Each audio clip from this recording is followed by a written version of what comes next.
ఆయన కృప, ఆయన కాపుదల, భద్రత నిత్యము ఉండునుగాక. Amen, amen. 37వ కీర్తన 28వ వచనము చదివి ధ్యానించుకుందాం. ఏలైనగా యెహోవా న్యాయమును ప్రేమించువాడు, ఆయన తన భక్తులను విడువడు, వారెన్నటెన్నటికీ కాపాడబడుదురు అని మాట్లాడుతూ ఉన్నాడు. యెహోవా తన భక్తులను విడువడు, వారెన్నటన్నిటికీ కాపాడబడుదురని చెప్తున్నాడు. మరి అధ్యాయంలో ఇంచుమించు ఒక 14 సార్లు భక్తిహీనులు అని రాశాడు. భక్తిహీనులకు దేవుడు దూరస్తుడు. మరి భక్తి చేసేవారు, నీతిమంతులు ఎలా ఉన్నారో వాటి విషయంలో కూడా తెలియపరిచాడు. కాబట్టి మనకు దేవుని మీద ఆధారపడుతూ, దేవుని వైపు చూస్తూ ముందుకు నడుస్తున్నప్పుడు అద్భుతాన్ని చూడగలుగుతాం.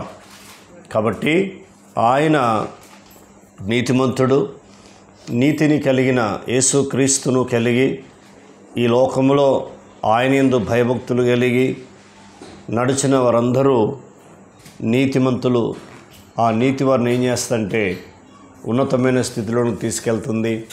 అందుకే ఇక్కడ మాట్లాడుతున్నాడు, యెహోవా న్యాయమును ప్రేమించువాడు, ఆయన తన భక్తులను విడువడు అంటున్నాడు.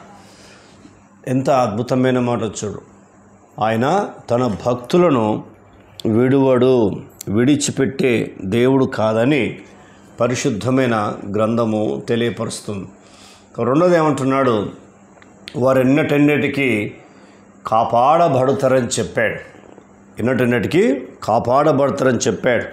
షడ్రక్, మెషక్, అబేద్నెగోలను మనం చూసినప్పుడు వారు అగ్ని గంధకములో కూడా పడడానికి ఇష్టపడ్డారు.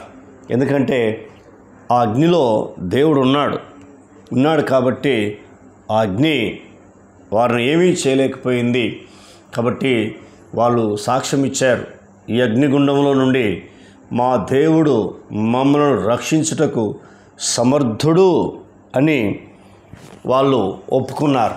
నిజమే. మరి నేను కూడా అలాంటి తీర్మానం, అలాంటి విశ్వాసం, అలాంటి నమ్మకం కలిగి ఉన్నప్పుడు మనం ఖచ్చితంగా చెప్పగలుగుతాం.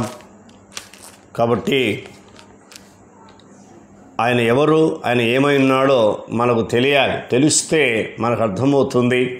కంపల్సరీ విడిచిపెట్టే దేవుడు కాదు అని పరిశుద్ధమైన గ్రంథం మనకు తెలియపరుస్తూ ఉంది. మరొక వాక్యాన్ని చదువుకుందాం.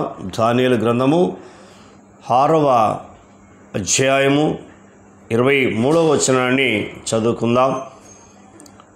రాజు ఇందును గూర్చి ఇంత సంతోషభరితుడై దానియేలును గుహల నుండి పైకి తీయుడని ఆజ్ఞేయగా, బంట్రౌతులు దానియేలును బయటకు తీసిరి. అతడు తన దేవుని యందు భక్తి గలవాడైనందున అతనికి ఏ హాని కలగలేదు. హల్లెలూయా. ప్రభువుకు స్తుతి, మహిమ కలుగునుగాక. ఎంత అద్భుతమైన మాటో ఇక్కడ మనకు కనబడతా ఉంది. కాబట్టి ఏం మాట్లాడు, అతడు తన దేవుని యందు భక్తి గలవాడైనందున. చూసారా ఏమైపోయాడు? అతడు దేవుని యందు భక్తి గలవాడు. అందుకే దినానికి 3 సార్లు ప్రార్థించేవాడు. ఉద్యోగం చేస్తున్నా కూడా దినానికి 3 సార్లు ప్రార్థించేవాడు.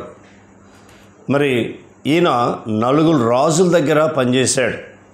ఆ 4 రాజులు ఎవరంటే, మొట్టమొదట నెబుకద్నెజరు, తర్వాత వాళ్ళ కుమారుడు, మళ్ళీ తర్వాత దర్యావేషు, ఆ తర్వాత కోరేషు.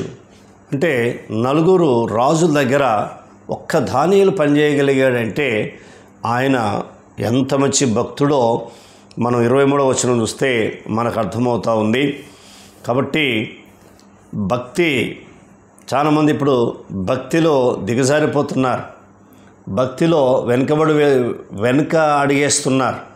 ఆదివారం మందిరం లేకపోవడం, ఇంట్లో భక్తి చేయకపోవడం, కుటుంబంతో కలిసి భక్తి చేయకపోవడం, వ్యక్తిగతంగా దేవునితో కలిసి భక్తి చేయకపోవడం, సంఘముతో కలిసి భక్తి చేయకపోవడం, ఇవన్నీ తగ్గిపోతున్నాయి. ఆడంబరాలు ఎక్కువైపోతున్నాయి. శరీరానుసారంగా ఎక్కువగా ఆలోచన చేస్తున్నారు. శరీర సంపదే ముఖ్యం అనుకుంటున్నారు. కానీ బైబిల్ చెప్తుంది ఏంటంటే, అతడు తన దేవుని యందు భక్తి గలవాడైనందున అతనికి ఏ హాని కలగలేదు. మరి సింహాల గుహలో వేసినా కూడా దానియేలు కాపాడబడ్డాడంటే దేవుని కృప, దేవుని కాపుదల, దేవుని భద్రత అక్కడ ఉంది కాబట్టి ఆయన ఉన్నాడు. అక్కడ ఎలా ఉన్నాడో మనము చూద్దాం. ఆయన మాట్లాడుతున్నాడు, ఆయన్నే సాక్ష్యం ఇస్తున్నాడు. 22వ వచనం ఏమని సాక్ష్యం ఇస్తున్నాడంటే, నేను నా దేవుని దృష్టికి నిర్దోషినిగా కనబడుతుంది గనుక ఆయన తన దూతను నంపించి సింహములు నాకు ఏ హాని చేయకుండా వాటి నోళ్లను మూయించెను. దేవునికి స్తుతి మహిమ నిరంతరము కలుగునుగాక. ఆమేన్. ఎంత మంచి మాట. ఆయన తన దూత నంపించి సింహములు నాకు ఏ హాని చేయకుండా వాటి నోళ్లను మూయించెను అని వాక్యము సెలవిస్తూ ఉంది. నిజమే.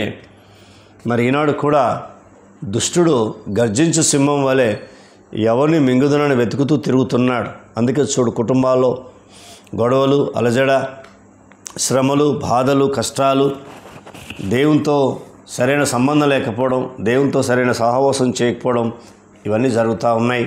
అయినా కృపా కనికరం గల దేవుడు మనల్ని విడిచిపెట్టలేడు. మన వైపు చూస్తూ మనకు ఆయుష్ను, ఆరోగ్యం ఇస్తున్నాడు. అది కేవలమైన కృప, ఆయన దయ. కాబట్టి ఆయన ఈరోజు ఇచ్చిన ఆయుష్ మరి ఆయన కొరకు నీవు ఖర్చు పెడుతున్నావా? ఇదే నువ్వు ఎంతసేపు ప్రార్థించావు, ఎన్ని అధ్యాయాలు చదివావు, ఎంతసేపు వాక్యాన్ని ధ్యానించావు, దేవుడు ఖచ్చితంగా చూస్తాడు. కాబట్టి ఇక 2 విషయాలు నేర్చుకున్నాం. మొట్టమొదటి ఏమన్నాడు అంటే, అతడు తన దేవుని యందు భక్తి గలవాడందున అతనికి ఏ హాని కలగలేదు. రాజు చెప్తున్నాడు, ఒక అన్య దేశపు రాజు ఈ మాట తెలియపరుస్తున్నాడు. అంటే మరి మనం చేసే భక్తిని బట్టి ప్రమాదాలు, అపాయాలు, కష్టాలు, శ్రమలు, వ్యాధి బాధలు, ఆర్థిక ఇబ్బందులు అన్నిటి నుంచి దేవుడు తప్పిస్తాడు. ఇది రాజు చెప్తున్నాడు. కానీ మనం 22వ వచనంలో స్వయంగా దానియేలే మాట్లాడుతూ ఉన్నాడు, చెప్తున్నాడు. ఆయన తన దూతను నంపించి సింహము నాకు ఏ హాని చేయకుండా వాటి నోళ్ళు మూయించెను. మరి ఈనాడు దుష్టుని యొక్క నోరు మూయబడాలి అంటే నీ నోరు తెరవబడాలి. ప్రభుని స్తుతించాలి, ప్రార్థించాలి, మహిమపరచాలి, కీర్తించాలి, వాక్యాన్ని చదవాలి. వాక్యాన్ని ధ్యానించినప్పుడు వారి నోళ్ళు మూయబడతాయి. మరి తీర్మానం చేసుకుందాం. ప్రార్థన. కన్న తండ్రి, నీకు స్తోత్ర. విన్న మాటలు దుష్టతకుపోకుండా సహాయం చేయి. ఈ మాటల ద్వారా మీరు మమ్మల్ని ధైర్యపరిచి ఆదరించినందుకు మీకు స్తోత్రాలు చెల్లిస్తున్నాం.